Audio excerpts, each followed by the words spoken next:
விஜய் டிவியில் ஒளிபரப்பாகி வருகின்ற பாண்டியன் ஸ்டோர்ஸ் 2 சீரியலில் கதிர் ராஜியின் தேவைக்காகவும் அப்பாவிடம் எந்த அவமானமும் பட்டுவிடக்கூடாது என்பதற்காகவும் கடுமையாக உழைத்து ராஜியை சந்தோஷமாக வைக்க வேண்டும் என்று நினைக்கிறார்.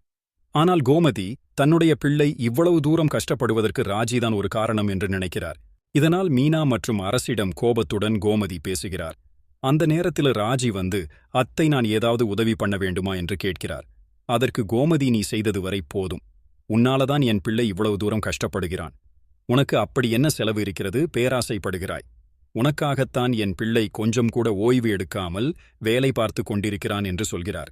அதற்கு ராஜி, நான் என்ன பண்ணினேன் என்று கேட்கிறார். ஆமாம், கொடுத்த காசு உனக்கு காணவில்லை என்றுதான் டியூஷன் எடுக்கப் போனாய். இதனால வீட்டில் ஏகப்பட்ட பிரச்சனை வந்தது. அதனாலதான் கதிர் இன்னும் அதிகமாக வேலை பார்த்து உன்னிடம் பணத்தை கொடுப்பதற்காக கஷ்டப்படுகிறான் என்று சொல்லி மொத்த கோபத்தையும் ராஜியிடம் கோமதி கொட்டுகிறார். இதனை கேட்ட ராஜி